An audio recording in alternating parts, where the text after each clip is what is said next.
This conference will now be recorded. The May 19th, 2021 board meeting of the Ross Valley Sanitary District to order. Julia, may I have a roll call, please?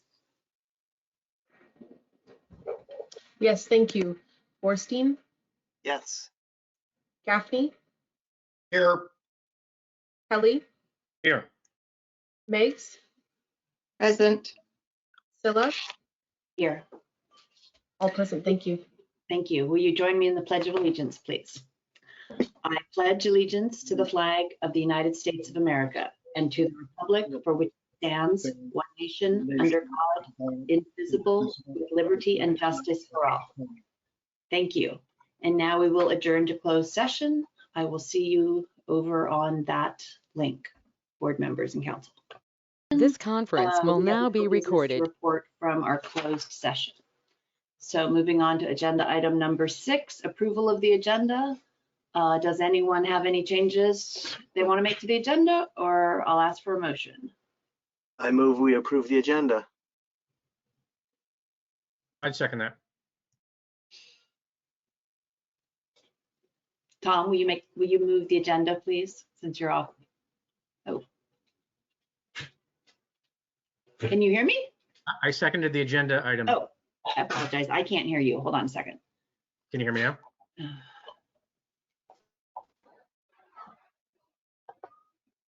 Testing. Sorry, part of my computer getting disconnected from my monitor. Yeah. Now we can't hear you very well.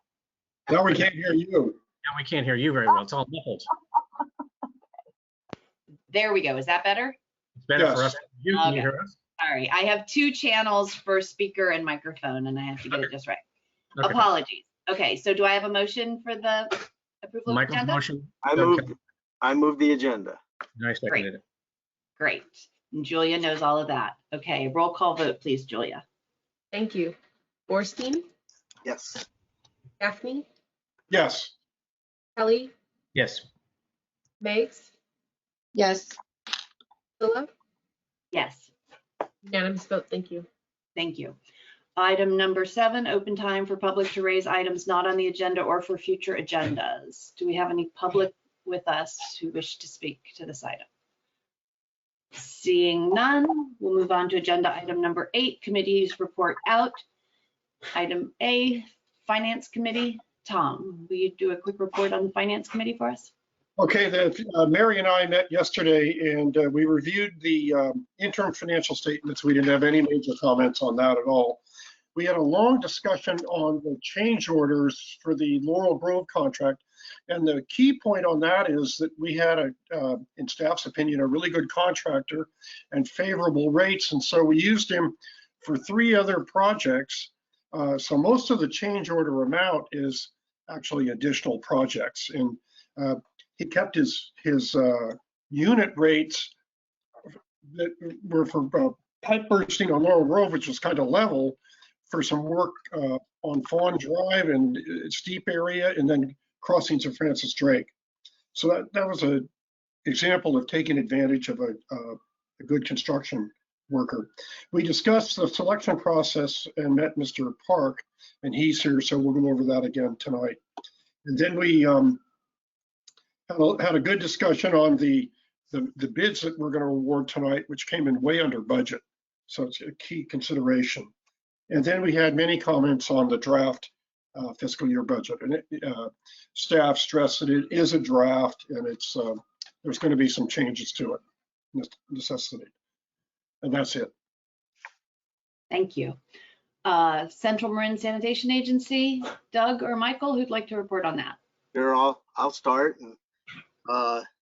We had our normal meeting of interest in the consent calendar.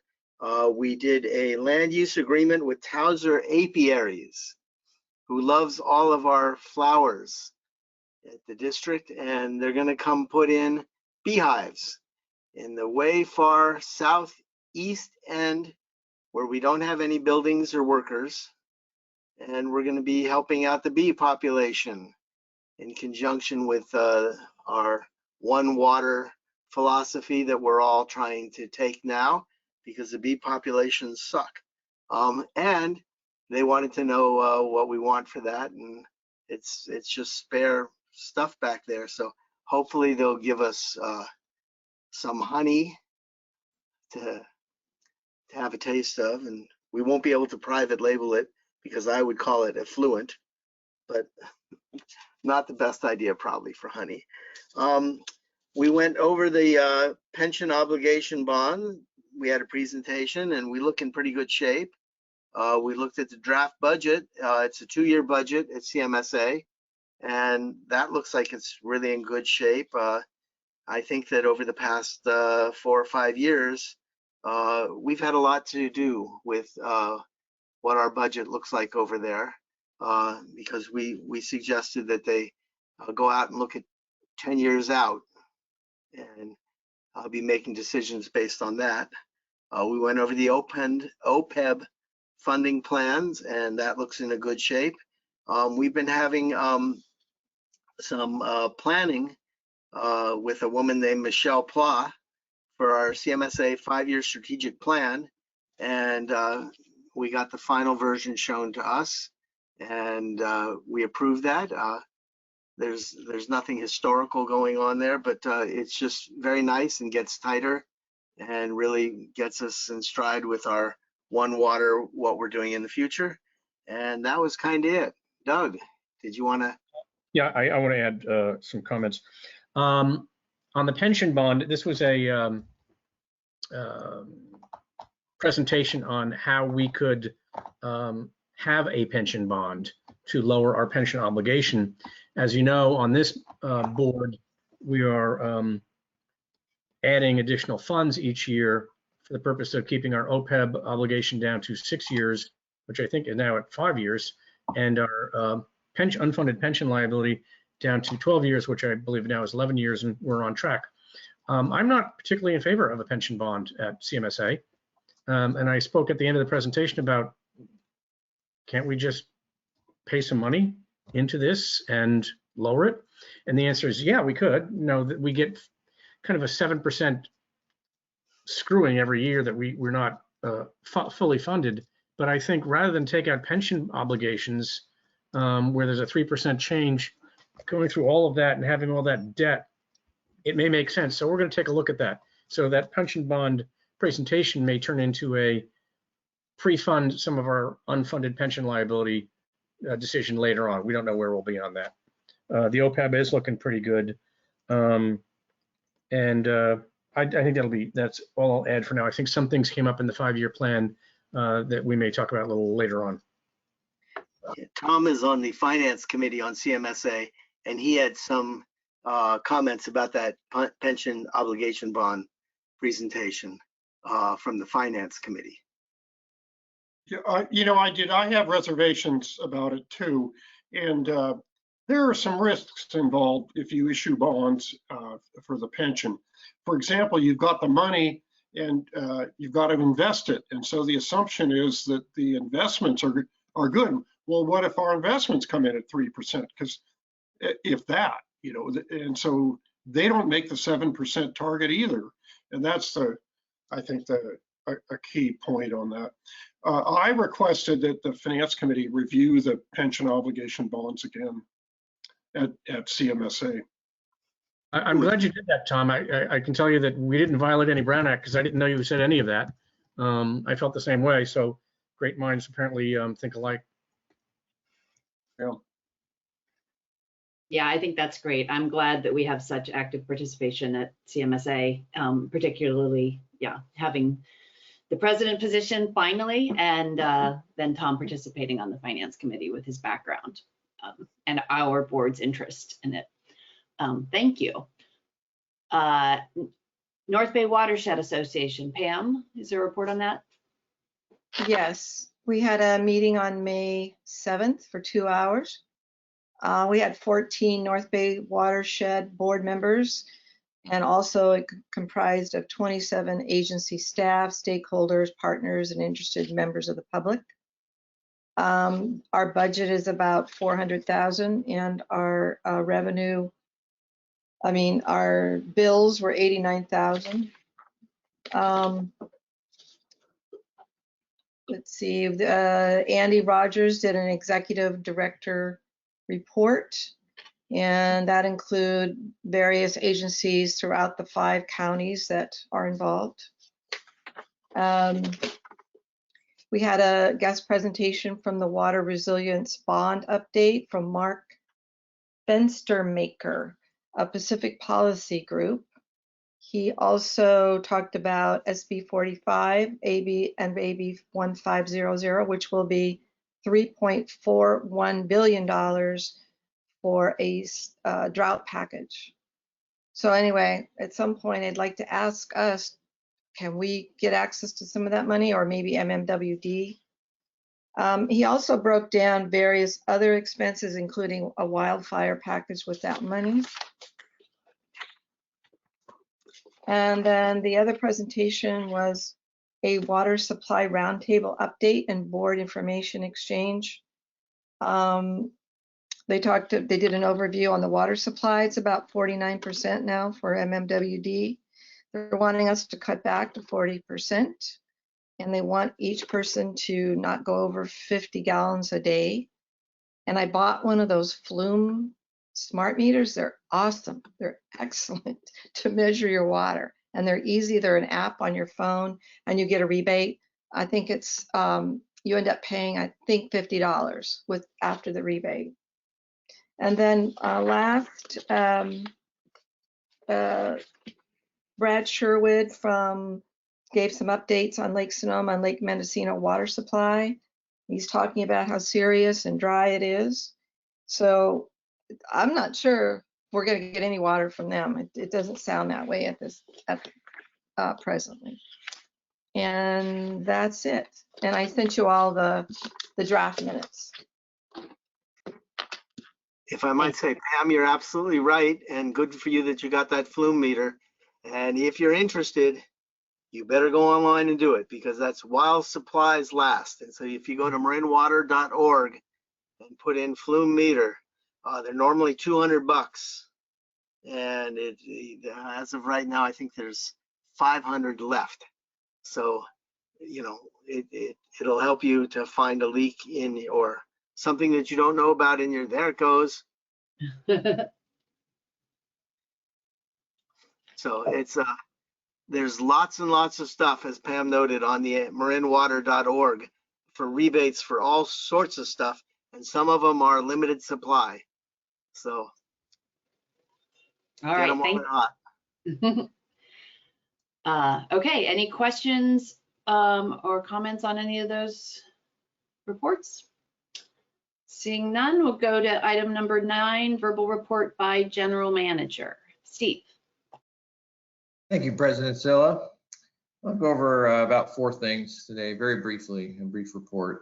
First, on the Larkspur Landing property, we met with EPA 3 times in the last month to go over comments on the completion report for the cleanup of the former treatment plant site. Everything looks manageable. Kennedy Jenks is currently working on the final completion report, and EPA expects to be able to complete their review of that final report by mid-June. And when we receive a letter from EPA, that's when we will issue a press release declaring that the site is cleaned up.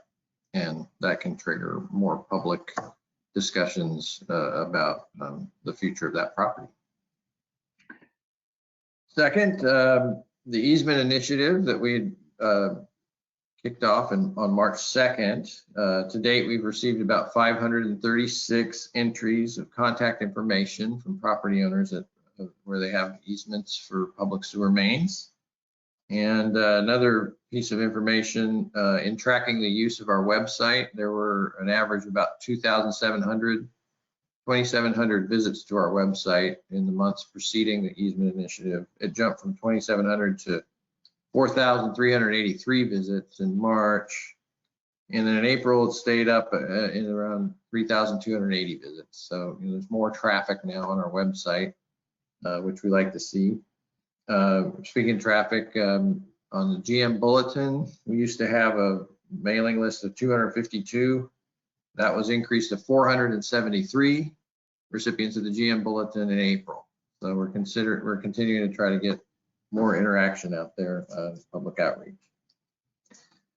Speaking of public outreach, our permit process, we, our staff person, Christina Velazquez, who is a senior administrative coordinator, helped spearhead outreach on improvements to our permit process.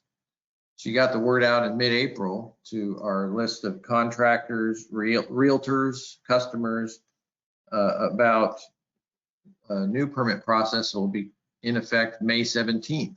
That was this Monday. And so now applicants must provide a little bit more information up front in a way that we are confident will lead to less misunderstandings about whether folks are qualified for grants, because the video and a sketch of the proposed work are part of the permit application package. It's only been a couple of days and I'm not aware of a single application we've received yet. So we're going to continue this new process and we'll report back next month on how it's going. And that will inform then our subsequent action on any modifications to the lateral grant resolutions that we discussed a couple months ago. And now I'd like Julie to allow me to share something on the screen. It was a kind of a pleasant surprise. We received notification from the Regional Water Board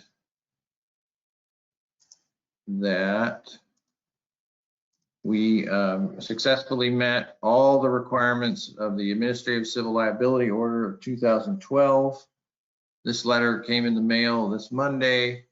I'll focus in on a couple things. There were really two obligations that in lieu of strict fines in 2012, two projects were proposed and accepted as supplemental environmental projects, and they're both complete as of this week.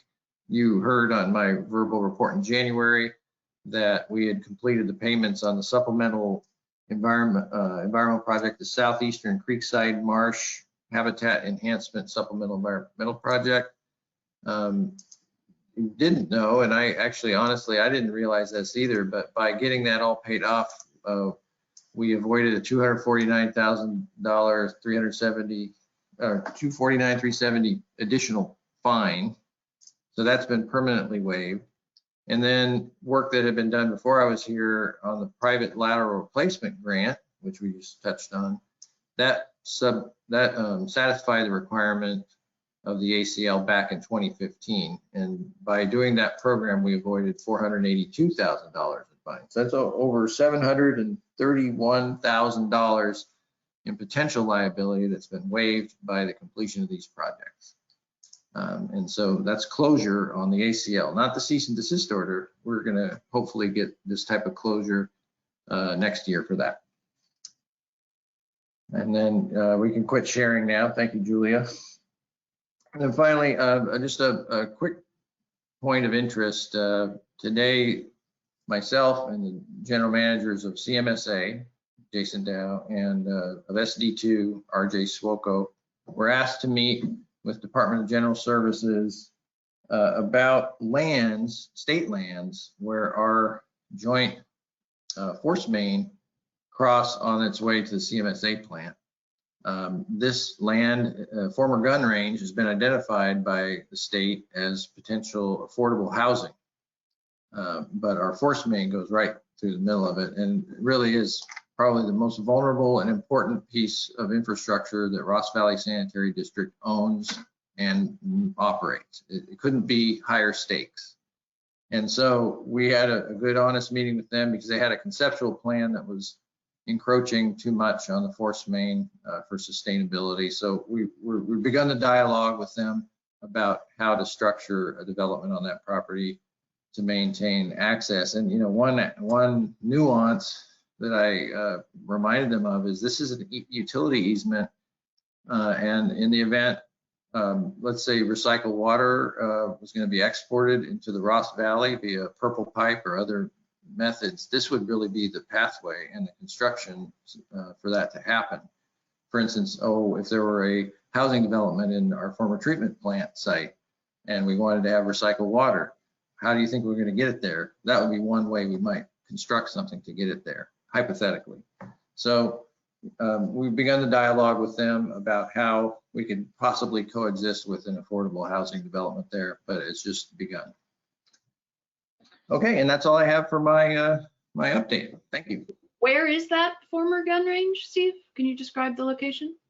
Yeah, it's and I could actually show you on a screen. I have the sewer map up if Julia would like to help me. Thank you. Let's see if I can get this to work here. Were you going to ask something else, Doug, or did you, was that? No, I had, what I wanted to know is, Steve, if hypothetically on the purple water main, if they're gonna build housing, and that's an easement, I would strongly suggest you get them to place a recycled water pipe there before they finish construction. So we could cap at both ends and have future use without getting onto the property. Yeah. Right, that's not a bad idea. They can you see the screen? No, I can see a black. I see there, you've got a screen, but it's all black. Oh, okay. Oh, it says screen sharing is now paused. Another is on top of your application. Okay. How about now? Yep. Yes. Good, good. Okay. So this is the CMSA treatment plant. Can you see my arrow? Yep. And I-580 and Sir Francis Drake Boulevard. And the blue is the San Quentin force main, and the red is the Ross Valley Interceptor force main, and then they come together in a junction box here. And then the force main goes through a tunnel starting at about this location, and it's in a trench through here, and that's the zone of the potential housing that I'm circling there. So it's basically on either side of our force main. They even had a bridge over it with housing in it. And we said, that's probably not a good idea. I wouldn't put living quarters above a high pressure natural gas main, for instance. Good idea. So, we're going to have a dialogue, and I envision, open fields and park over this, but we'll work with them, because like you say, if we're going to put recycled water in, this is the route you'd take it. Here's the Larkspur landing site. Right here, you set up a purple pipe maybe this way, with the drought on, there's political will to do projects like that. So anyway, to be continued. Great, thank you. We can quit sharing now. Thank you, Julia. One might also note that the other problem with that active gun range that's there now is several times a year over at CMSA, we find shells from the gun range by the digesters, and you can do the physics because their digesters are not very thick on those membranes, and there'd be a big danger of a shell using Newton come down and have a lot of force when it hits that membrane and could puncture the membrane and bring down a digester. I have a request for a possible future agenda item. All right, then let's move on to agenda item number 10, verbal report by board members and request for future items. Oh, I thought that was the same one. Nope, that's okay. Seeing no other questions, that's fine, Michael. Okay. Go ahead. There has been some discussion by the CMSA board about the possibility of having discussions in the future about the possible consolidation, functional consolidation into the future. And at CMSA, we decided that, before we can really discuss that at CMSA, we had to bring it back to our individual boards and see, is there any appetite to do that at this time, sometime in the future, and what that might look like. And we can't discuss it tonight because it's not on the agenda. So I'm going to suggest, after talking with General Manager Moore about this, that something that maybe could happen in the next month or two, depending on workload right now by staff, because we're going into the summer season of building and trying to put, I think, 18 million into the ground, that perhaps an agenda item for the future might look like staff prepare what has been done and talked about in the past as far as consolidation goes, and then a discussion by us about where our board would like to see this possibly go in the future, and just have a discussion at this point and see where it goes into the future. And knowing that if we were to decide to do this, it's a big load.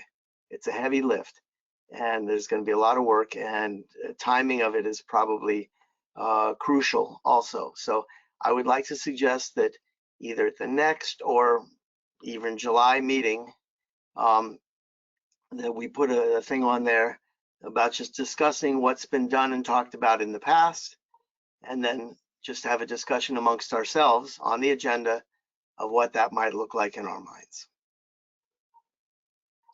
Okay. Anybody else have verbal reports or requests for future items? Doug?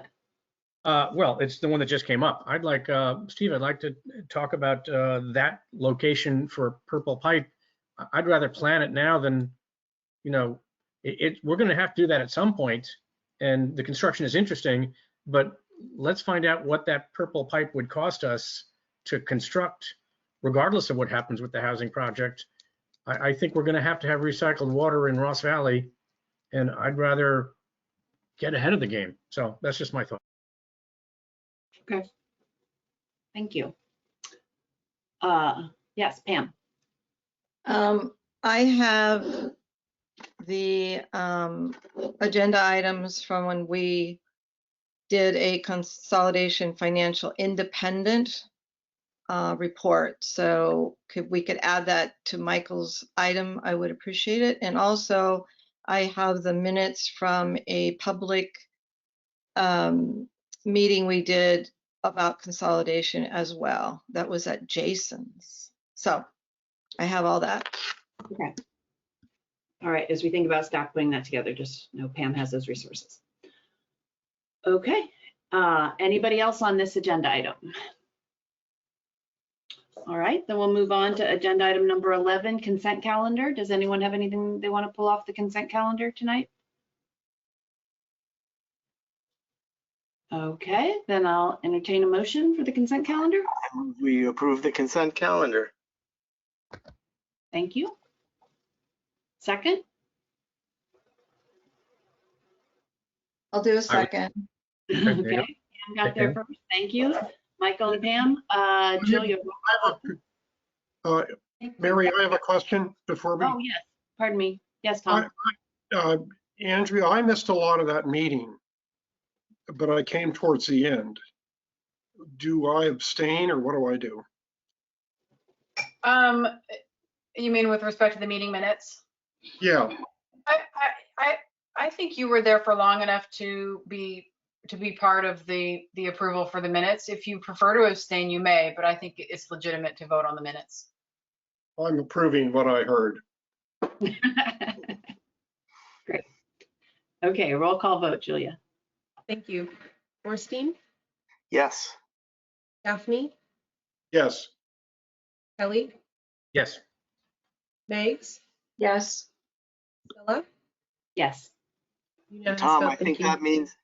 that means we've gotten to herd immunity then.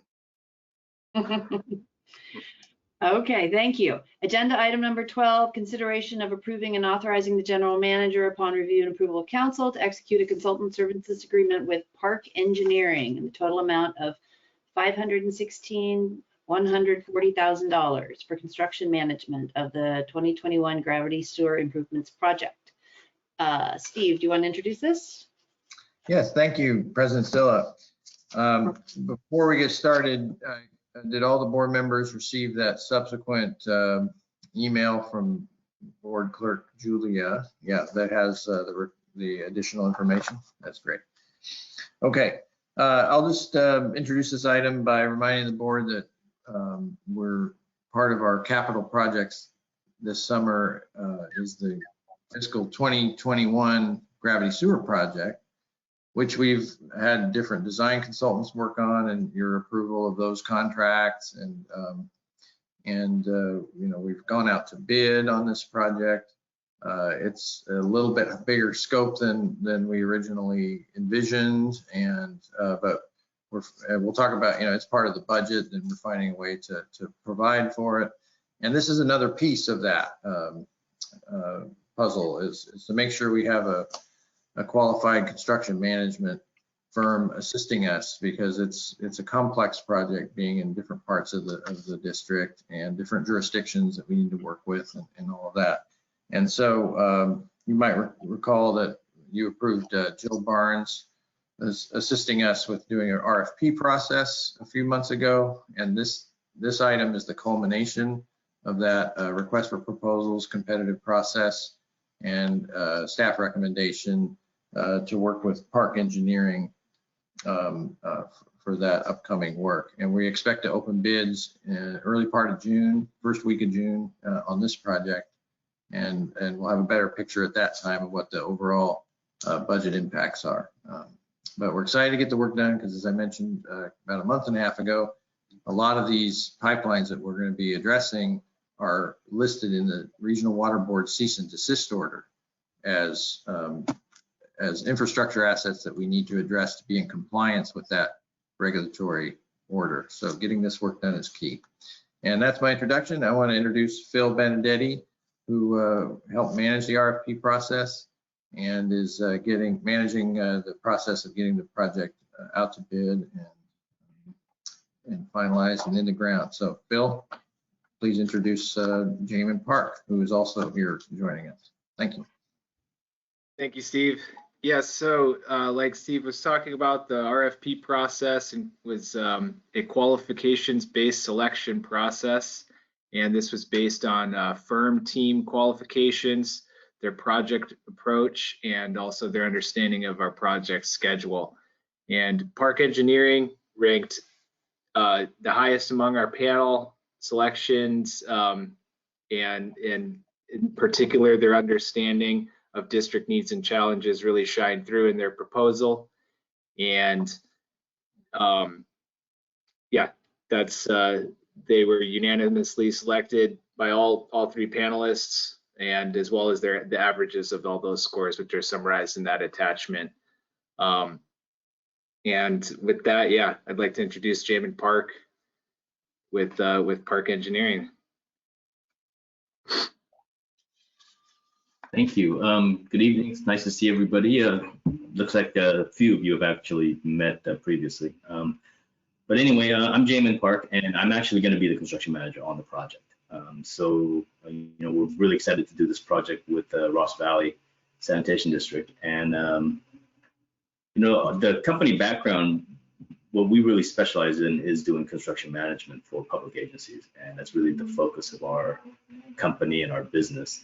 And sewer lines, we've done quite a bit of sewer work actually in the Marin County area. We've worked previously with Sanitary Sanitation District in neighborhoods very similar to this. So we're very familiar with the type of work that we'll be doing here, and the type of neighborhoods that we're going to be working in. So we do quite a bit of work in Marin County. And as I've said before, that the focus of our company and our work is public agencies. So I think it's a really good fit for us to work with Rvst Valley and actually work with the district staff on a project this size. And we're really excited about doing this work with you. I'm open to any questions if you have any. Thank you. Yeah, Doug. I actually have questions for Phil and Steve on this. This is a 38% increase over the low bid. That's pretty high. $141,440 more than the lowest bid. The scores are not significantly, 10% off, 64 to 71. Have we worked with this? I don't know how to pronounce her name, Berleach and Rice. I don't know how to pronounce that name. Is there a problem with them? Why is that? Why are we paying $141,440,000, almost 30% higher on this account? It seems a little bit high on that. No offense to you, Mr. Oh, sure, yeah. So the that was Belgian race, I believe, was what you would see as the lowest cost estimate that was kind of presented there. But I just kind of I would remind that this was entirely based on qualifications, and that's required by the government code section that stipulates all of the process for a qualifications-based selection process. So we don't view the cost estimates until the selection has been made, and that's required by the Brooks Act. And so the selection process was made to go with Park Engineering, and then the costs were viewed after that selection process was complete, and that's it falls in line with the neighborhood of all of those estimates received. And Doug, I'll jump in here because we did talk about this in the Finance Committee, and at that point we got to see the cost estimates that we have in the in the change sheet that Julia sent out, but we didn't have it in advance. I wonder, Andrea, if you could walk us through the Brooks Act and what's it called? Qualifications-based selection, the qualifications-based selection process, why it's appropriate to use in this instance and how it differs from low bid and sort of the the rationale. Yeah, I mean, the rationale is when you have essentially professional services type work, which is really anything other than construction work, where you as even though you want to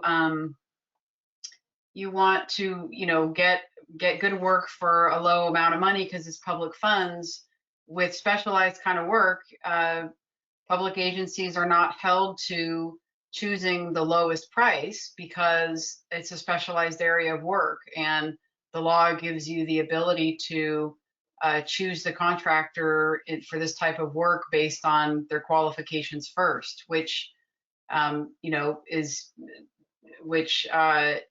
suppose the policy behind the legislation is that for specialized work, you don't want to force public agencies to just choose the lowest cost. It may or may not be the right fit for the job, and it may or may not be the best service you're getting. So the policy behind the qualification-based service is, as Phil described, you look first at who the right entity is for the job, and base it on that primarily. I do think that there is some latitude for considering price. I mean, if the Cadillac contractor costs a lot of money, but a mid-level contractor who isn't the Cadillac would save a lot of money, then agencies can do that too. It's just that they have the ability to prioritize the qualifications first, which is how the RFP was written. And I believe this is how these types of services are managed from a selection process on a regular basis by this district. Thank you. And when we were talking about in the Finance Committee also, Jamin told us that there was sort of a requirement that the amount not be considered, prior to the qualifications being considered. But you're saying what kind of was my gut instinct, which is that we could open up, once we open up the cost estimates, we're not in any way required to choose the company that's the highest score. I don't have the Brooks Act in front of me, but I think that what we defer to is what we say in the RFP, and I actually don't have that language in front of me either, but I think the RFP states what the priorities are going to be. So it would surprise me if we, if the board or staff had no discretion to even consider price. I don't think that's it. I think it's that we have discretion to prioritize qualifications and not price. When we don't have that discretion when it comes to a formal public bidding process, we can either choose the lowest responsible bidder, or reject all bids. When you're talking about professional services like construction management services, you have a little more flexibility. Okay, thank you. Doug? Okay, so I'd like to go back to item number 11 and ask that we look at this law a little deeper, Andrea. I'd like some more information on a future agenda item, and I'd like to decide whether our board would like to change the way we put these RFPs out. The scores are not significantly different. Not significantly different. The Bellacci and Associates scored so poorly, I can't imagine that we would ever accept that. And again, no offense to you, Mr. Park, but it's a lot of money and it's public money. I believe I have an obligation to the ratepayers to do the best I can with the funds they offer us, or we take from them is a better way of putting it. Mary? What we came up with yesterday was, I agree with the selection process based on qualification and merit. And Doug, I don't think it's fair to compare, the difference in price between the lowest and the apparent winner. I would think we could group, there's maybe 4 of them that are pretty close. TRC, Park, Murray Smith, and Anchor CM. They're all pretty close, reasonably. And so I would think that, and I said this yesterday, if the number 1 person came in at $700,000, then I think we should consider price.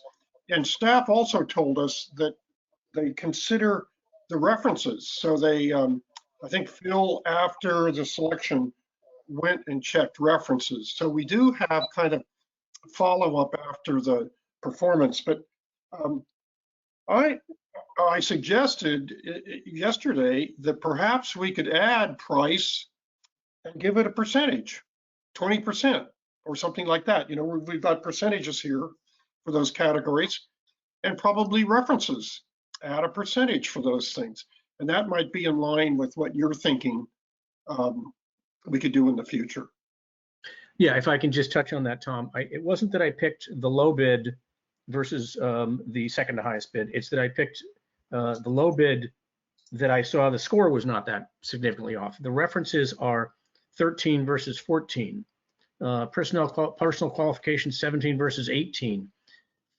Firm information 12 versus 13. It wasn't that significantly different. And again, I didn't get a question. Have we worked with, again, I can't pronounce this, the Berligi and Rice? Have we worked with them before, and are they bad? Do they not understand our district needs and challenges because they don't, or do they not understand our district needs and challenges because we've never worked with them?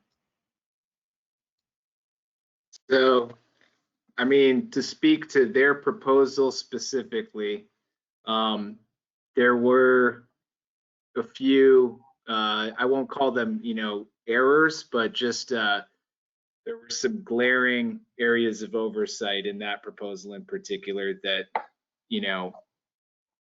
led them to a lower score overall. When we were looking into the references, this was after the scoring was actually complete. The reference item that you see on attachment A with the score attached to that was just based off of the references provided in the proposal. Then we went and performed, phone calls and emails as well to the references listed. And, having been contacted to provide reference in the past for consultants, I go out of my way to give credit where credit's due in those sorts of situations. And really, we got a resounding response for Park Engineering. So while you see a score on our score sheet that is relatively close, there's, I don't want to even call it extra credit. I would say that there was a significant, a significant case was built that reinforced what we had already seen on our score sheet. And it's not represented there, but, I think that the qualifications-based selection process is an important tool for public agencies to be able to pursue consultants just based upon qualification. And you know, I agree, if the price is astronomical for some reason, you know, that's something that gets resolved typically during the contract negotiation period.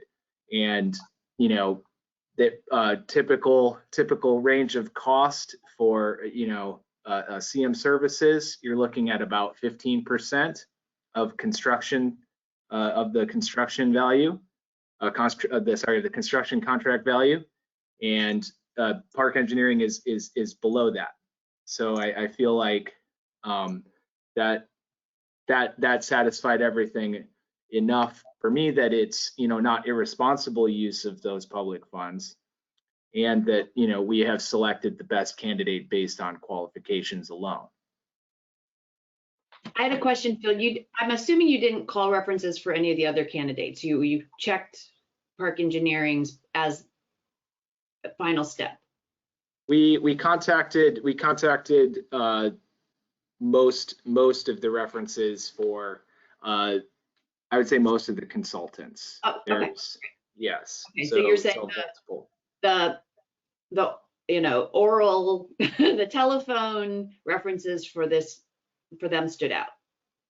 Yes, extremely so. And you know, from City of San Rafael, I mean, it coming from, you know, feet away from our district right there, you know, getting good feedback, very, you know, identical settings and types of projects, and you know, and hitting key points for us, you know, understanding public relations and you know, responsiveness to those kinds of issues, that it really shined through during that part of the proposal review, we'll say.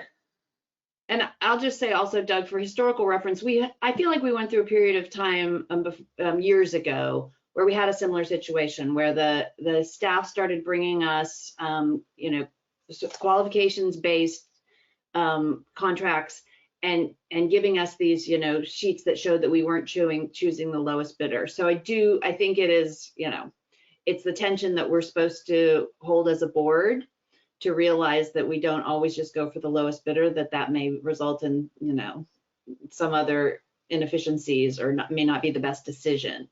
But this is a staff recommendation to us, and we get to consider it. Okay. Do you have any more follow-ups before I go to Tom and Pam? I do. Okay, good. Go ahead. How many of these, 1, 2, 3, 4, 5, how many of these 6 have we worked with in the past? So you know, I can't. He hasn't been here that long. I don't think I can answer that one. Yeah, I have not worked with any of them in the past. Oh, yeah. We work with GRC on the Nakoma, the Meadowcroft Broadmoor project. They were overseeing that, and as well as the 16-17 gravity sewer. So we work with GRC pretty extensively recently, but not the other competitors. Okay, thank you. Anchor submitted in a competitive process for CM services on a project they didn't win in 2018. Mary? Sure, Tom, and then Pam. You know, I did a quick calculation here, and for the top 4 firms, the top 4 rated firms, the average fee is $515,000. It's amazing. It's right on what Park Engineering. In other words, they're the average of the top 4 candidates. And I think we would, the ones that are further down, Bellucci and Associates and Brayley, I didn't, you know, I excluded them.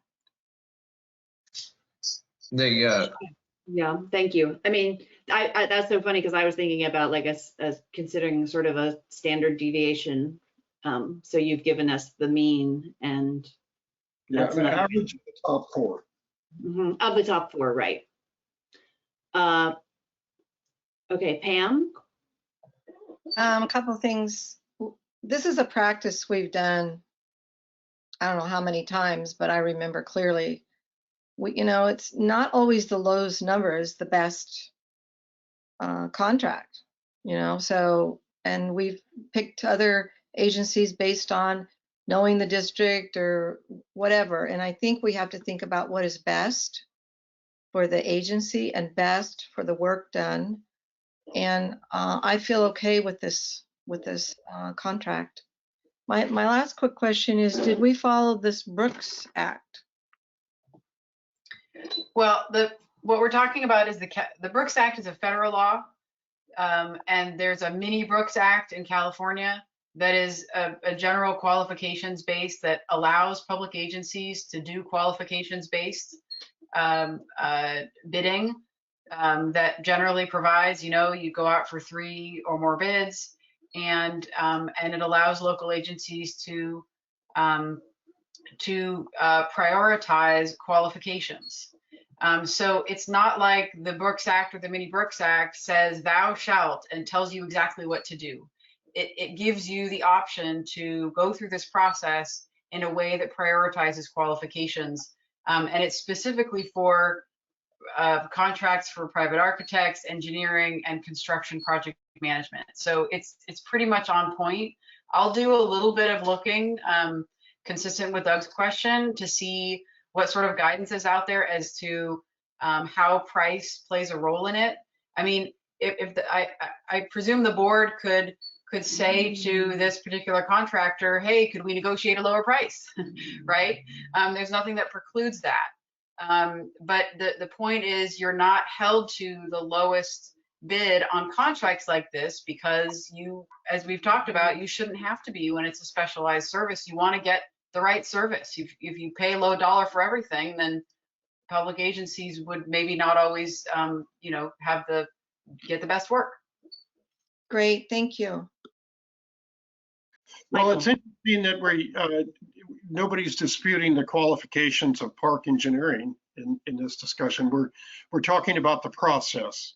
And I kind of like the idea of us looking at the process in the future.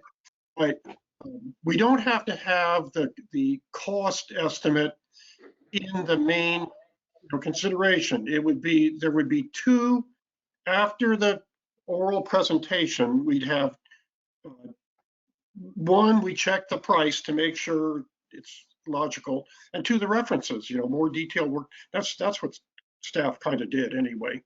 But then have maybe assign a point score to those, but after the selection process. So everybody knows price is a consideration. It really is with us. Should be. Michael. So, you're right, Pam, we've discussed this many times before, and, this is the construction management part of the whole project, and the big nut is going to be the actual in the ground working. And in the past, I recall that construction management, roughly 10% of the overall budget for construction that we're talking about. And so in this case, we're talking about $5 million or thereabouts. And so I look at this as, the staff is going to choose who's the best qualified, who has the best qualifications. And if we look at the difference in the money between Mr. Park's agency and the others, as a percentage of the total, it's extremely minimal. It seems big all on its own, you're right, but and if we don't get it done correctly, the ramifications are huge. And I trust our professional staff to go through that qualifications and come up with who is going to do the single best job for us on that times 10 project. And unless we notice something completely glaring, I got to just suggest that our general manager and engineers have really vetted this, because I don't want a subclass group going out and doing construction managers before. We've done that before, and we had to get rid of some who were not doing a great job in the past. Anyway, I think I like this. So. Okay, so had discussion, maybe want to think about the process and how price pays into it. I mean, the staff has been very transparent and given us all their decision-making tools. So we get to second guess their decision-making, which is, I think, an appropriate role. But based on this, I'll ask for a motion to move this item.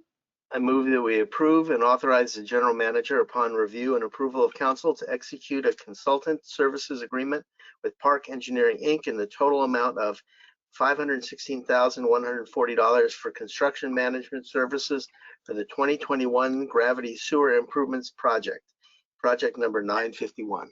Oops. I Second. second. Okay. Pam in with the second, just beating out Tellem. Julia, roll call vote, please.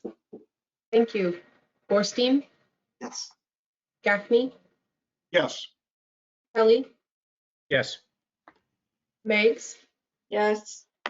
Philip, Yes, unanimous vote. Thank you. thank you. Thank you. Thank you, Mr. Park. We look forward to working with you.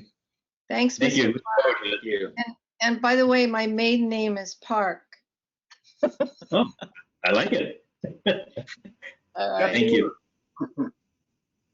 All right, agenda item number 13, consideration of awarding and authorizing the general manager upon review and approval of council to execute a construction contract for the Butterfield Arroyo Kenrick Gravity Sewer Improvements Project with Ranger Pipelines in an amount not to exceed about $2.1 million. Steve or Phil? Yes. I'll take it, Bill, if it's okay. The Butterfield Arroyo Kenrick project has been queued up for some time. It was originally part of a larger project that went out to bid years ago that got split into three. And two of those three projects have been completed, and they relate to capacity improvements that are really needed in the area where Sir Francis Drake Boulevard and Butterfield Road come together. And you might remember we had some challenges managing construction there during a big storm event. And so we took a summer off at the request of the town of San Anselmo.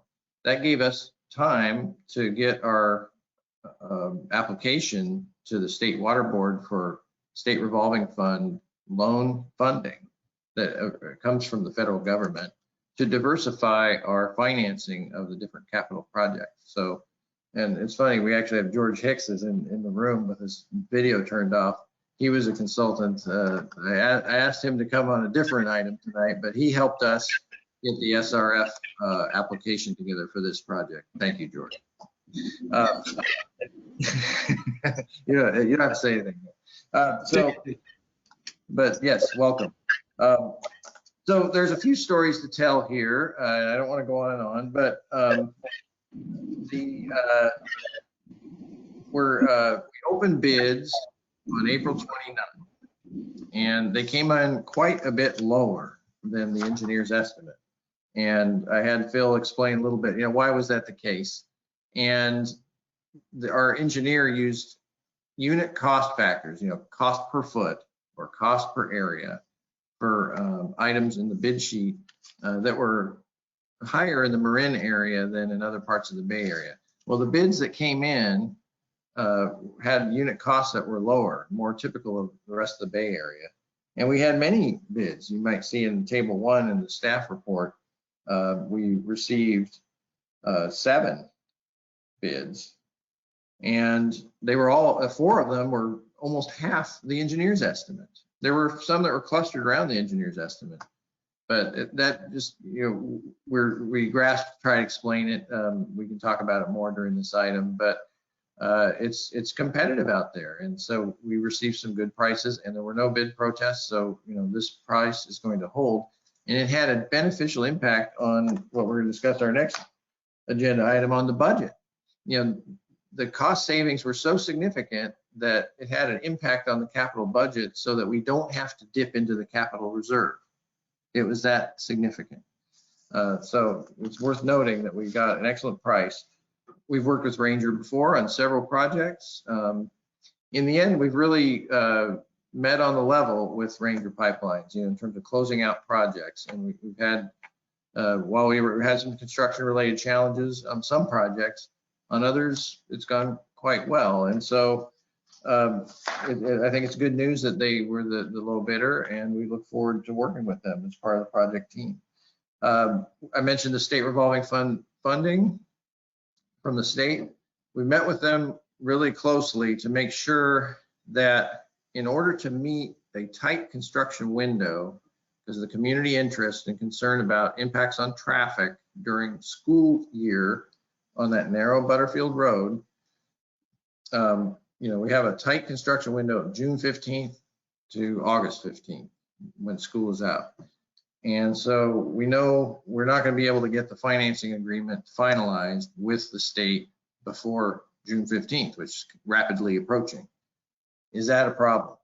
Well, the system is structured in a way that you can get reimbursed after construction is complete, but you have to make sure you meet certain criteria. And so we've been meeting with the state, and we feel it is a low risk to that funding.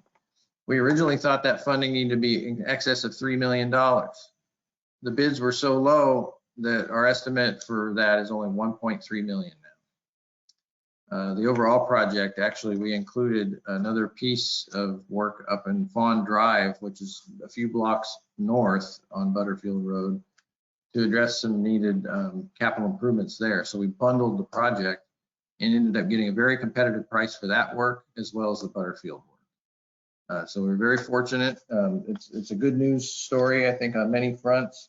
A little bit of risk on the financing, but the risk is not $3 million, it's 1.3 million. So that's an interesting flavor on it. But we feel it's still worth diversifying our financial, revenue portfolio to include the SRF funding. We're pursuing that so that we can be successful in that to help make ends meet around here, and diversify that financing. So I think that's it for my introduction.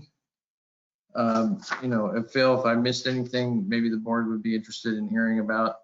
We do schedule a community outreach meeting. I have it on my calendar. I forget which date. I think it was June 7th in the evening. June 9th. June 9th. I know we keep mixing those up. So that's on the schedule. Jill Barnes is assisting with that. We hired her for assistance on project management on this complex project because of the community issues. Actually, Justin Suford is here with us. He's the construction manager with SOMAS for this project. It's going to be a lot of activity in that summer months, but then we're going to continue and complete the work on Fawn Drive and the laterals after that critical period into the fall. So overall, we're pleased to recommend the awarding of the contract to Ranger, and we're continuing the process of managing the message with the folks in the neighborhood. Ultimately, this should be our last capacity project in that area, which is good news. Okay, thank you. Yeah, Phil, do you have anything to add, or? I don't think so. Yeah, I can help answer questions. Right, Any thank questions? You. This is a refreshing low bid contract. I know you're but low bid. I don't know what's to question about it. I was there the day that the bids came in, and we were kind of ecstatic and hoping there wasn't going to be a challenge. So unless somebody has a question, I'd like to make a motion. Oh, wait, Doug has a question. Yes, No, go ahead. I just want to ask Steve and Felicia if they remember, we split this into 3 projects because we were flabbergasted at the cost originally, if you recall. Didn't we save about 1 million and then 900,000 on another one? So didn't we save altogether about $4 million by splitting this? Isn't that right? Yeah, that could be. I could pull up a spreadsheet to answer your question. You don't need to do it now. I'd be interested to hear that at some point, maybe in your next manager's report. It's not necessary for tonight. Yeah. But, I think sometimes rejecting all bids is the best maneuver. In this case, I think it's paid off in spades.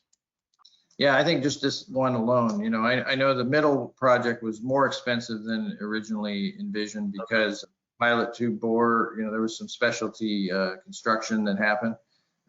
So, it might have nudged it up a little, but then this one was significantly lower than estimated. And so I think in the end, like you say, it probably came in under quite a bit.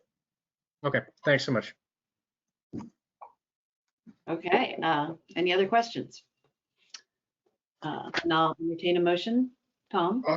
I'd like to move that we authorize the general manager upon review and approval of council to execute a construction contract for the Butterfield Royal Kenrick Gravity Sewer Improvement Project with Ranger Pipelines in an amount not to exceed $2,177,140.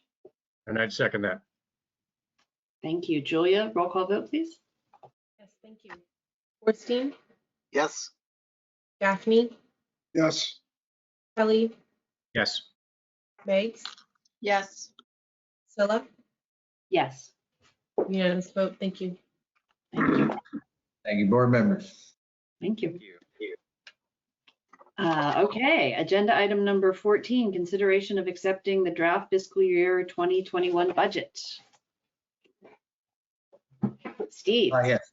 Yeah, well, I'm going to hand this over to Assistant General Manager and Finance and Administrative Manager, Felicia Newhouse. But I think just overall remind the board that this is draft. This is our process. In May, we pulled together our proposed fiscal year budget and all the specific items and the narrative and the schedules. And we want to invite discussion from you, comments and questions on what is proposed. And we fully intend to review that and modify the proposed budget and bring this to you for adoption in the June meeting. So with that, I'd like to hand it over to Felicia. Yes, thank you, General Manager Moore. I think I have the longest title in the history of the district. And you said it without, with ease. Nicely done. I don't think I could do that. So anyway, I don't want to spend too much time presenting this draft budget to the board. We're very interested in receiving feedback. We had an excellent presentation with the Finance Committee and yesterday and received some comments from them. Very interested in hearing from the rest of the board. I'd like to echo Steve's comments that, again, this is a draft budget that the board is considering tonight, and that the final budget would be coming to you for adoption at the June 16th meeting. With that in mind, any comments that you might have beyond this evening, staff welcomes up until around, I'm going to say June 2nd, which would give us time to then incorporate those into the final budget document to be distributed to the board in advance of the actual meeting date. So a couple of things I just want to say: the district's in really very good financial position. Most of the budget is fairly flat over the last budget year. I will point out, as I did to the Finance Committee yesterday, that we received a little bit of shocking news with the April CPI that was published last week at 3.8% for April over April, which was really, I have to say, not expected, as the February CPI was only 1.6. So we budgeted for this draft budget a CPI of 3%, specifically for salary and salary increases. With the April CPI of 3.8, the final budget will incorporate salary increases of 4.3%. So I do want to point that out. I also want to point out, as Steve mentioned yesterday to the Finance Committee, the other, I think, very exciting, probably the most exciting thing about this budget is we get closer to this pay-go policy accomplishment that the board, I think, challenged staff with a few years ago. Have to say that we're very proud to see that this year, although expenditures are higher than revenues, as of next year, we're going to be fully in the black, and so I'm very excited about that. And of course, meeting our target and required reserves. With that, I want to just say lot of appreciation to Melvin Garcia, who is our finance supervisor, who does most of the heavy lifting on this budget, of course, with the input from Steve and our engineer, Phil, and many others throughout the district in operations specifically, who contribute to making this document in its presentation to you for consideration tonight. With that, of course, we're all here to answer questions, and we look forward to your comments. Thank you. Thank you, board members. As Felicia said, we did go through this in pretty much page by page in the finance committee. So particularly want to hear from other board members. Doug, did you have a hand up? Oh, you're muted. Thank you. I just want to confirm that on chart 1, other revenue of $900,000 representing 3% is, according to page 15, 107 of 189, new capacity charges. That's not a significant amount of money in our overall budget, but don't we expect that to go down significantly with the MMWD hookup ban, or what am I going to say, new hookup on hold, or however that one. That's an excellent point.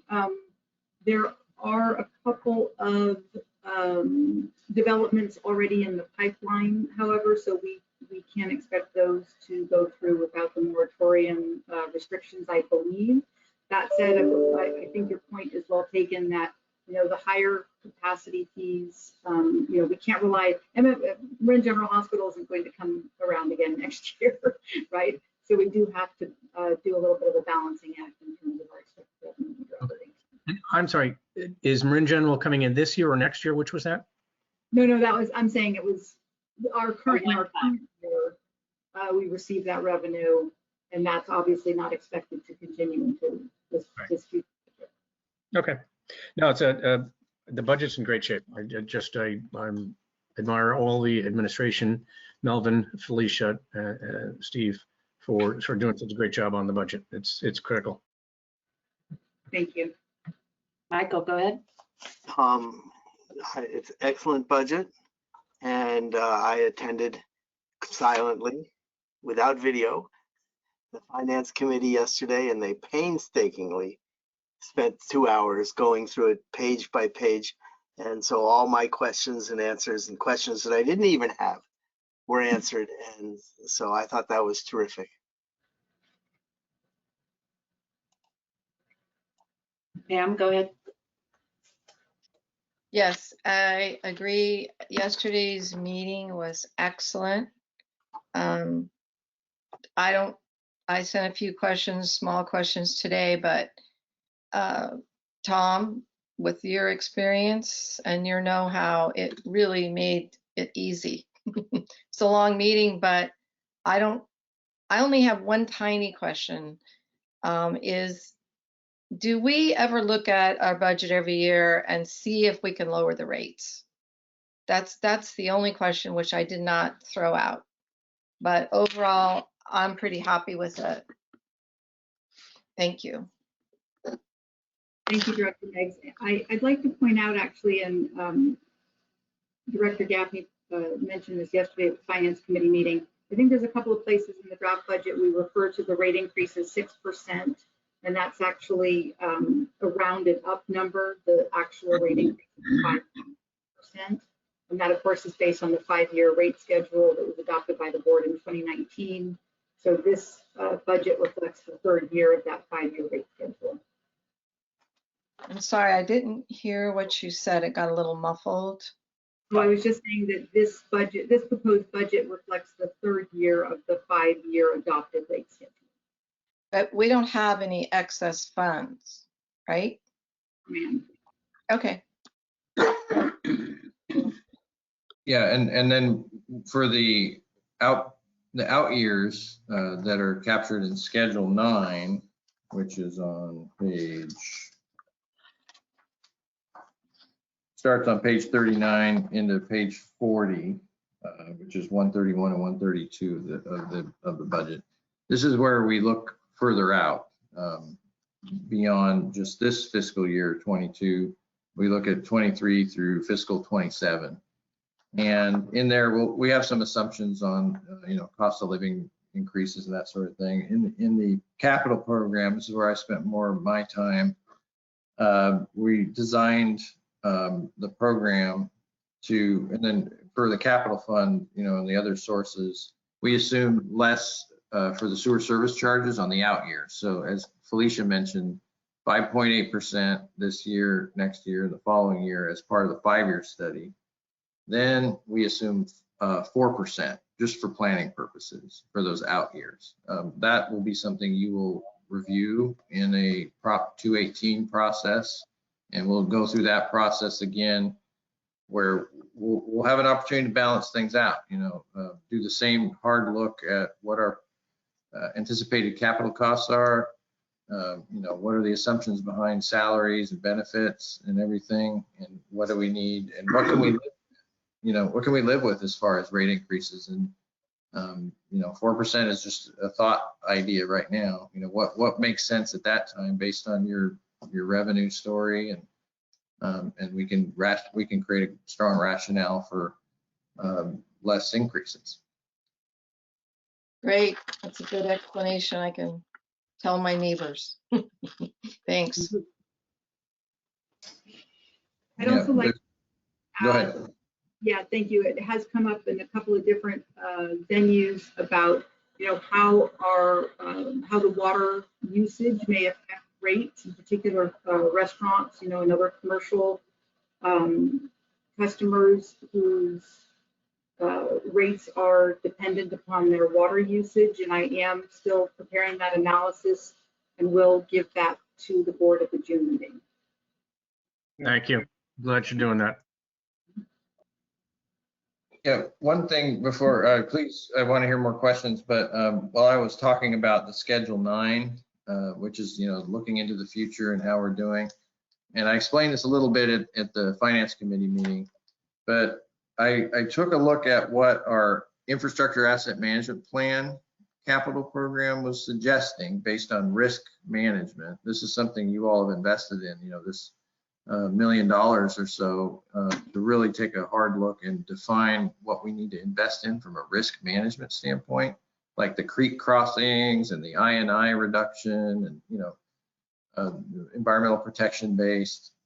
Well, that's been rolled into these numbers here are based on that risk analysis going out the next 4 or 5 years. And, if we want to point to a line, on page 40, the capital projects, lines 44 down to 48, give you a picture of how this number, it comes down quite a bit in the next couple of years. This year it's up there at 14 million. That was 16 million, by the way, before we got that low bid, just saying. So it's at 14 million now. Look at next year. 4.7 million. Boy, that's a big drop, right? Because good news is through that thorough evaluation of our assets through the IAMP, we didn't identify any major projects like a big force main replacement or anything like that. That we can do more minor investments and what does that mean? The punchline here is we are moving into a pay-go capital program, not this year, but next year. And so that's exciting, right? That was the goal, that was the dream. And the IAMP really gives us a firm basis for that. That if there's any pushback, you're not spending enough on capital, even if in the unlikely event if we have a spate of SSOs, which I don't see happening because we're doing everything we can to prevent that. We still have a firm basis on risk. A risk-based approach to capital program, which then justifies this not having to go into more debt and going forward. I think pay as you go, I should have that definition in my head, right? But it just means at existing revenues, you can afford to pay for the program and you don't have to borrow. So anyway, and then I did want to point out, Director Meggs did have some questions about our debt management. And one of the ways we track that is on line 56 of this table on the same page, 132, 189. which is the net revenues as ratio of annual debt service, which is where we look at our net operating revenue and compare it to our debt service obligation. And we have a financial policy of making sure our revenues are at least 1.5 times the debt payment. And if you look at line 56, we're at 2 times the debt payment, and it's increasing slowly over the years to 2.5 times the debt payment. That's good news. We're not skirting close to being able to afford to repay our debt. We're going in the opposite direction of being more able to pay for it based on what we're projecting. So it's not just, I think, you know, it was a bit of a challenging budget this year because we're catching up still. We're getting into compliance with the cease and desist order. So this year was challenging where I thought we might have to dip into capital reserves. But looking ahead, things are going to get more manageable with respect to getting out of that obligation and smooth sailing for Ross Valley Sanitary. That's great. It's nice to think that we're getting to pay as you go while CMSA is considering financing their pension liability. It's not nice. It's funny. $100 million of debt, and we're finally going to pay as you go. Well, Mary, I'll remind you of the old phrase I said last time about New York: all my friends must fail. Yeah, but we're kind of very closely related to our friends at CMSA. All right, thank you. That was about the smoothest budget introduction we've ever experienced. So that's nice. Does anybody have any more comments? Do we even, is it an action item to accept this? I move we accept the draft fiscal year 2021-22 budget. Thank you. Do I have a second?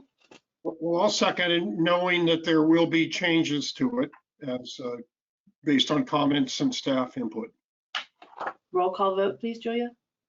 Yes, thank you. Borstein, Yes. Gaffney, Yes. Kelly, Yes.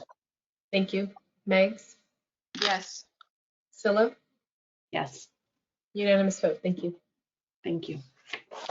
All right, agenda item number 15, discussion of Marin Municipal Water District Ordinance number 449, its impact on essential services, and Rvst request for variance.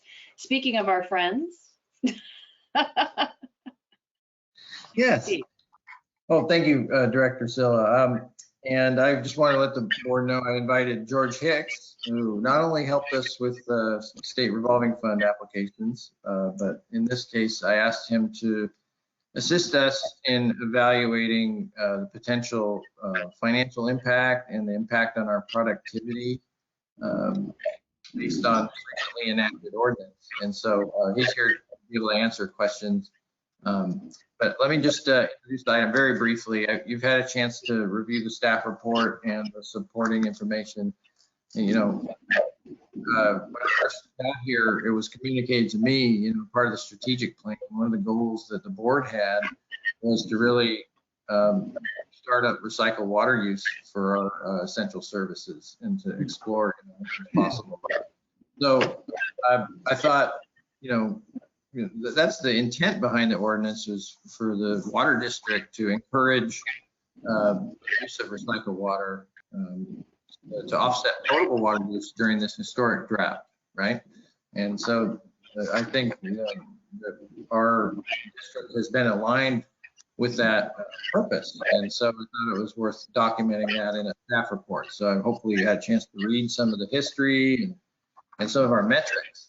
And I really did need George's help to dig deeply into the water meter data, because, you know, we have 6 water meters, and it was hard to figure out, well, exactly how much water are we using. And so we really got to the bottom of that through this exercise. And the good news is the last 3 years or so, we have a steady amount of water use, and by introducing recycled water, which is shown on the figure 2 on page 3 of the staff report, and, you know, our introduction of recycled water use has made a big difference already in terms of probably constituting today, if we just project what we do today forward, it's about 40% of our use. So we're already offsetting potable water use by a solid 40% based on how far we've come. So I thought it was worth documenting that, in addition to acknowledging the drought conditions. And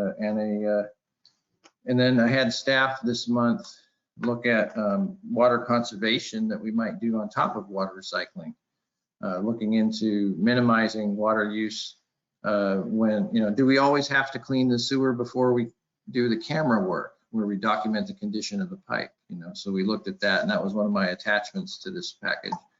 The upshot was half the time we've got to go back and redo the work.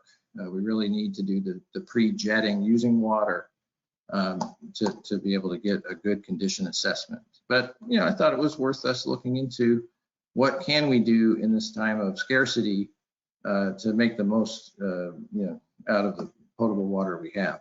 So I think, and then finally, just, we were taken a little by surprise by the firm prohibition on the use of potable water for sewer flushing, as it was called.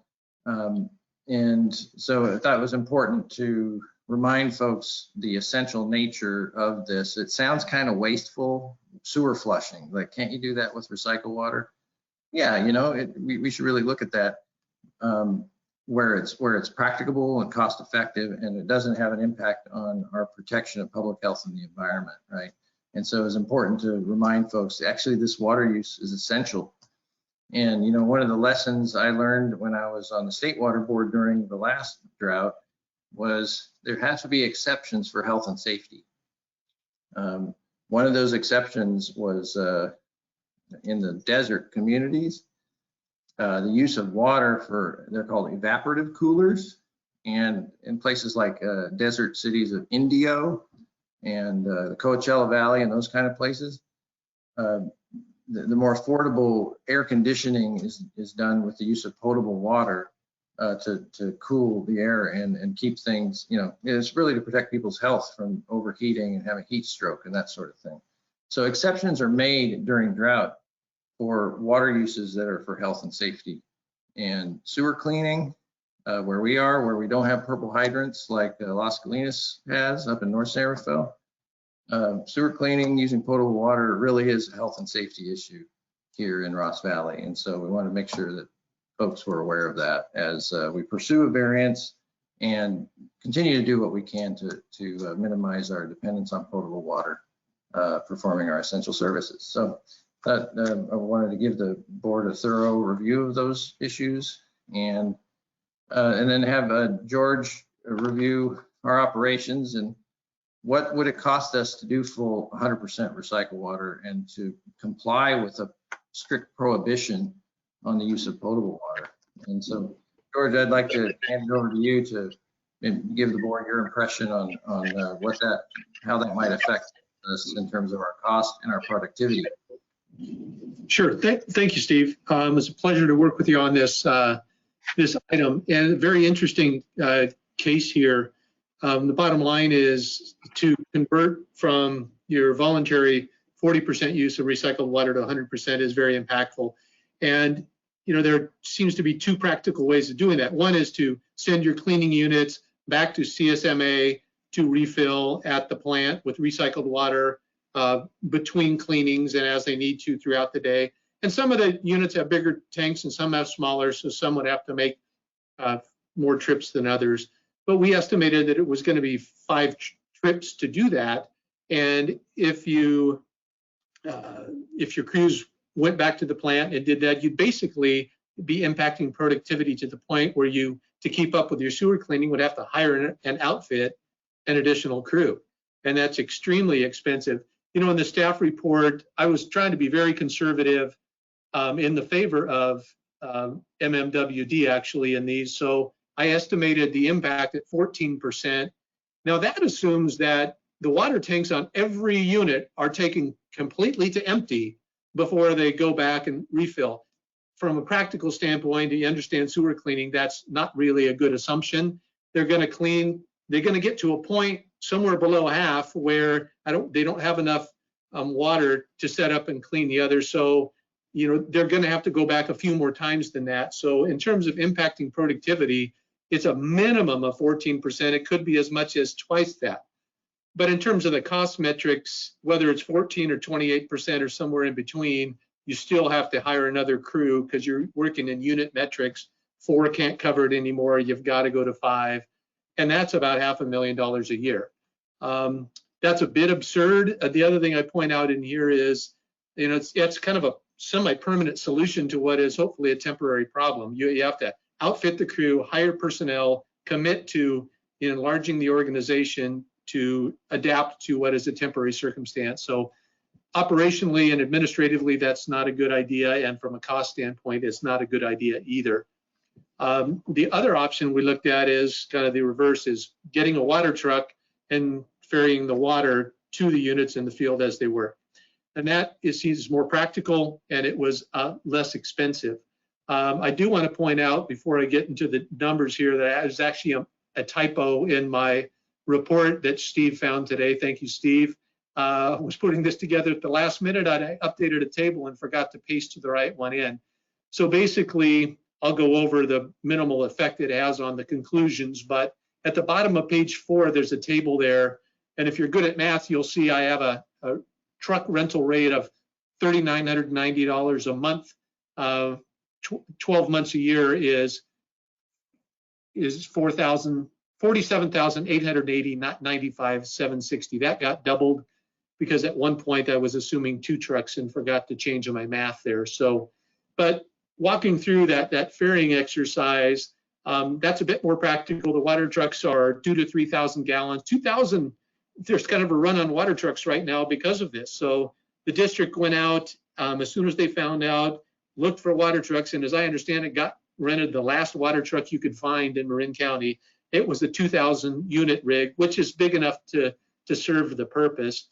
But going through the filling math there, it takes a little bit longer for a truck because it has to fill up at CSMA, drive to the units in the system, and then dump the water and download into the unit. So there's a little bit longer trip time associated with the water trucks.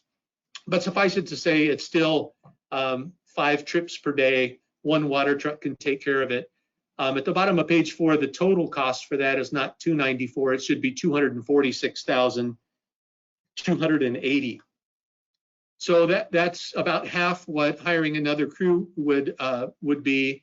It is also, I think, administratively a better way to deal with a temporary, adapt and respond to a temporary problem. But it's still a cost and a substantial one. And so getting back to what Steve said is usually when you have droughts, there's tiers of water conservation measures and things. The ordinance that MMWD adopted actually declares that use of water, potable water for sewer cleaning is not even a beneficial use. So it out and out declares it as not a beneficial use and prohibits it without consideration of tiers. So really what I wanted to do was kind of point out, put this into perspective. Marin Municipal Water District produces 22 million gallons a day. So they're big. They have 191,000 customers. And your water use per day is minuscule compared to what their total water supply is. And some comparisons that we came up with was the one I like the most is your water use for sewer cleaning potable water equates to 0.83 fluid ounces of water per MMWD customer per day.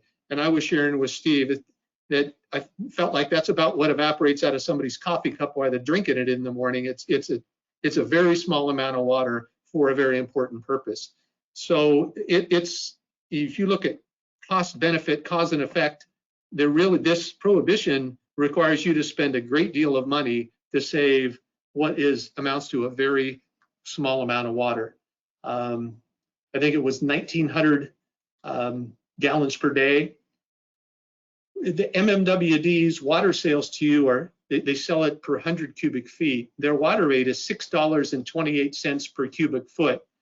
When I said in my report that it equates to $450 per cubic foot, that stands corrected with my math error and is actually $380 per cubic foot. But going from $6 per 100 cubic feet to 380 is just an astronomical increase in the cost of water and to your ratepayers, which are, I think, strangely enough, some of the same ratepayers as MMWD has. So I don't want to make too much of a political spiel, but this is the cost and benefit just seem to be very disproportionate here, and hopefully that the report helps to paint that picture for you. Yeah, what was it, 1.7 tablespoons per person per day? Yes. Yeah, that was one you said that I thought kind of, you know, synergize. So it's like, so if we go completely off potable water, we'll save everyone 1.5 tablespoons a day of potable water. So there you go. Yes, Pam, did you, or thank you. That was a wonderful report. It makes a lot of sense. Pam, go ahead.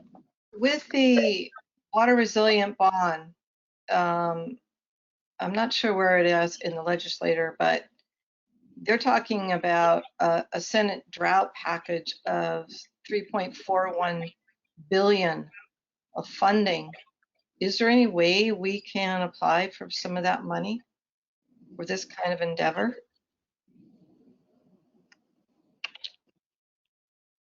Yeah, I mean, it's a good question, Director Meggs. I think, you know, having worked within the implementation of the bonds and evaluating grant proposals from a variety of applicants, temporary measures are not typically funded. You know, it's usually toward infrastructure. So I think there is an overlap, you know, in terms of, it seems there is a demand in Marin County for more recycled water infrastructure, right? And so, you know, related to a previous discussion, you know, I had on our force main location and whether, you know, maybe there's an infrastructure project in the future for non-potable water and how that could be located there. You know, it's those type of projects are the type of projects that you would apply for that type of bond funding. The more permanent infrastructure that, you know, creates more resiliency and more sustainability of water supplies regionally in the state. One of their statements in here talks about immediate community assistance for water and drought relief for 500 million. So it looks, it's a new way they're projecting the money out. But anyway, I appreciate you pointing that out. You know, there will be temporary needs. They typically gravitate toward disadvantaged communities and, you know, folks where water tables are falling below drinking water wells. And so, you know, we saw that in the last drought in Tulare County and you know, other places in the Central Valley where the water table that supported drinking water, health and safety for communities dropped below, you know, no more water came out. So bottled water had to be brought, or that was contaminated drinking water. And so I think, you know, notwithstanding that, you know, we may have an immediate need, I think the state funders will look at it and say, well, wait a second here. What kind of water supply benefit are you getting for that $246,000 that you're asking for? Oh, 1.7 tablespoons per person per day.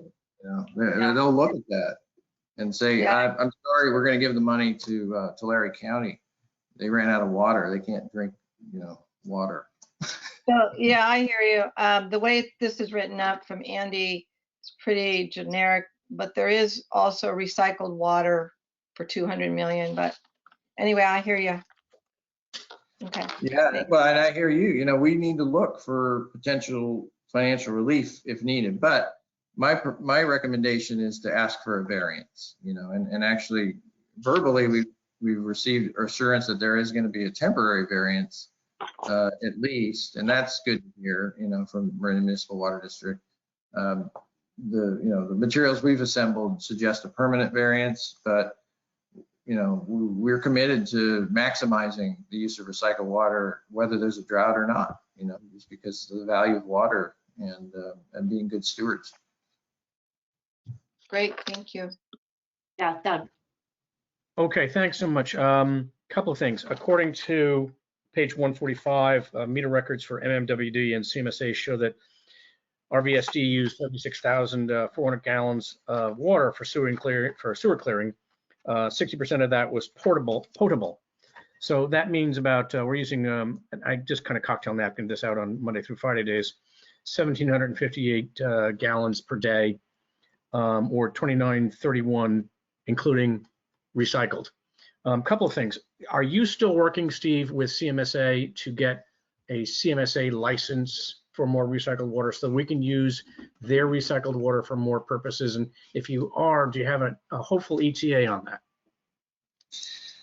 Yeah, you know, there is an effort. It's been kind of unofficial or what have you, but you know, Jason Dow and I have approached Ben Horenstein, GM of MMWD, about, you know, can we modernize the permit process for recycled water use at CMSA? And actually that's progressed now into, can we put in some more spigots or, you know, more fill stations at CMSA during this drought, you know, so that people aren't waiting in line. And how many spigots, how many fill stations can we set up? However, it's still a lesser quality water at CMSA. It's not tertiary recycled water, which is more unlimited. You may know that, you probably know that for tertiary or unrestricted use, you can irrigate schoolyards, parks, you know, dual flush toilets like they have up in Los Gamos off of Smith Ranch Road. You know, you can do all that with tertiary. CMSA doesn't treat anything to that level. You know, you don't have any filters at that treatment plant. You'd have to put in filters and do a whole treatment process to be at that level. And that would be necessary for the purple pipe, you know, export probably, you know, really for sustainability, right? So these things, there's an infrastructure side to what you're saying, but then there's also what we've talked about was, you know, is there a way to have CMSA permit users as opposed to Marin Municipal Water District, who their job is, you know, water treatment, not so much the wastewater management and treatment and distribution. But just so you know, it's not unusual. Half of the state, you know, I talked to the state water board drinking water staff. I asked them this question. I was like, how many purveyors of recycled water are sewer treatment plants versus water districts? And it's about half and half statewide. So it's okay that they do it this way, but it may not be the most efficient way to do the administration of the distribution. So where are we at on that? The Regional Water Board has to approve it. This is a low priority for the Regional Water Board. They just have not been excited about making it happen. But, you know, we can continue to stay in touch with them and see if we can get some movement. Well, even though it's not tertiary water, there are some possibilities of use. Maybe what's it called? The not parks and schools, but we could possibly use the recycled water on the street medians and other such things. There are other possible uses without additional filters, but in the long run, Steve, I think we all know that we're going to have to end up using recycled water from sanitation districts all over the state. We're going to have to add filters, and that is something that you indicated earlier we might get some relief on because it's infrastructure improvements for the long term and not the short term. So I think those are some things that CMSA should look at, and they need your help, but I think you're a great resource for that. But the other thing I wanted to mention is George Hicks mentioned, well, first off, before I go there, what is the average capacity of our current normal sanitation trucks for non-portable water use? How much can they fill up per day per truck? Yeah, you know, I'm sorry, Steve, there's the two larger Vector ramjets have 1,500 gallon tanks. And then the smaller Harbin Trader units have 600 gallon tanks. Okay, thank you very much. And you mentioned did we rent that water truck, Steve? Great. So I just look while before this really came up, there's you know the $2,000 to $3,000, $2,500 gallon water trucks, and then there's the big ones that look like oil tankers. They're about 5,000 gallons. And, you know,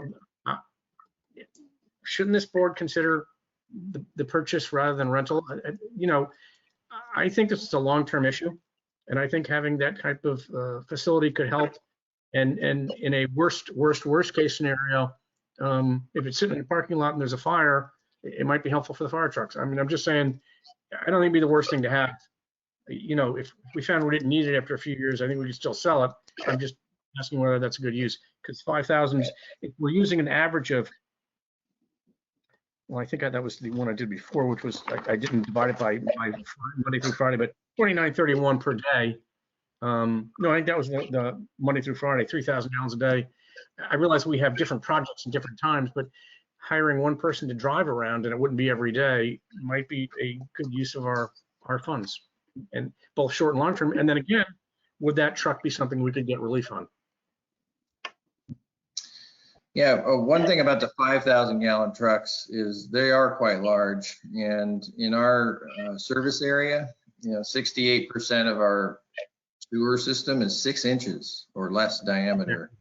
Good point. Located up into the very narrow roads where maybe some of the roads that where sewers are in are not passable by a 5,000 gallon water truck. Okay.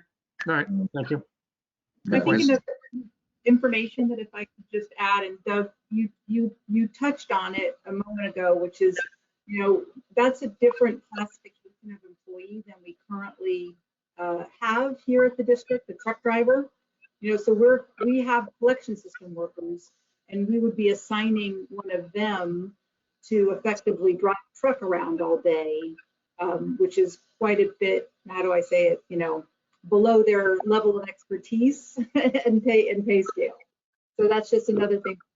Not that it's not feasible to hire someone in that level of classification. If you're going to do it on a short basis, you'd want to think about how that fits into the organization rules. Okay, thank you. 2 good points. Appreciate it. Yeah, but I appreciate, the can-do questions, like, okay, here's the challenge. How can we accomplish it? I don't mean to dismiss things out of hand, but I do want to remind folks, this isn't a major water quality benefit. And yet there is this nuance to the issue, which is we actually need to use more water in a drought to effectively get rid of increased root intrusion that happens during droughts because the wastewater is attracting roots because the water tables drop. So we've documented that more root issues during drought and more soft blockages because there's less flushing flows from people doing a good job saving water. And so we need those targeted shots, to keep things moving and prevent SSOs and backups into people's houses. And so there's kind of an irony, if you will, of drought conditions and how, while yes, we should use recycled water, we really shouldn't risk productivity at all during a drought. Okay. I'm tempted to make a joke about writing back to them, dear contractor, but but I think that was a weird snafu on their part, on our fire hydrant type things that it's associated with. Any other questions or comments from the board on this item? I don't think we have to take any action, but thank you. All right. George, thanks for joining us, George. Appreciate it. Thank you, George. Moving on to 16A, our performance metrics, a monthly report. Anything you want to call out to us, Steve, on this?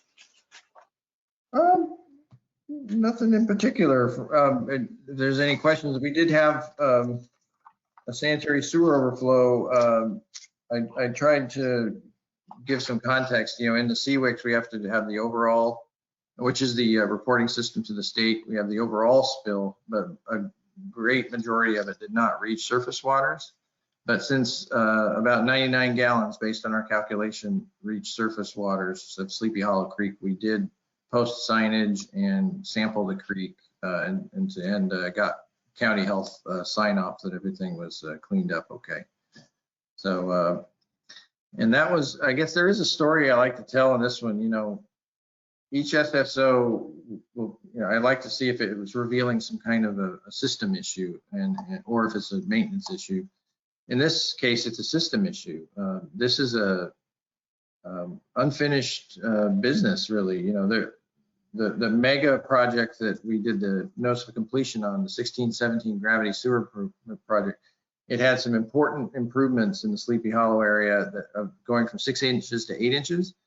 But it reached a point where an 8-inch came into a 6-inch line, and this is this section that's now a bottleneck, where a larger sewer has gone to a section of smaller sewer, and so the maintenance crew said, yeah, we have this on a regular maintenance, and it looks like, if we really looked at the system, it should be on a higher frequency because it's this bottleneck, and it should be a short-term bottleneck. In our capital program, should be enlarging this 8-inch section just so it's continuous, right?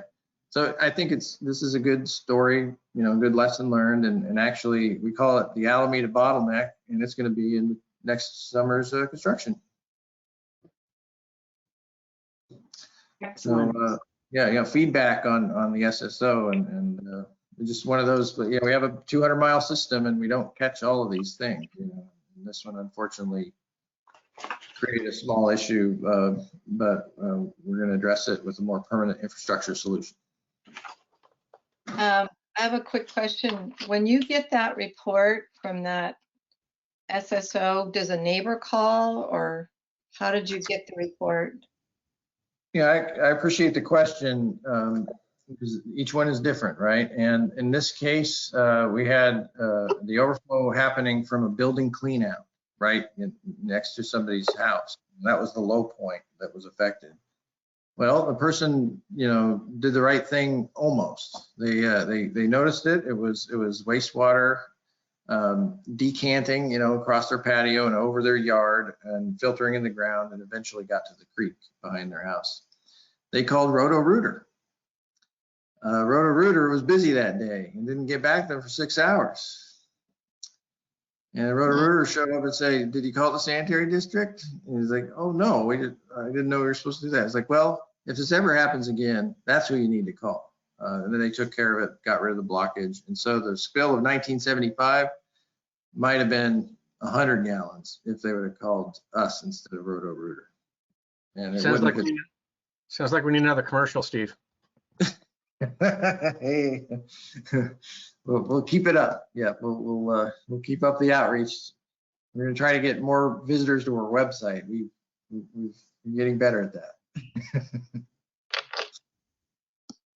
So anyway, always have a story for you if you ask the question. All right. Anything else? Okay, then we'll adjourn this meeting. Thank you all. See you next month. Thank you, board members. Thank you, staff. Bye. Good night.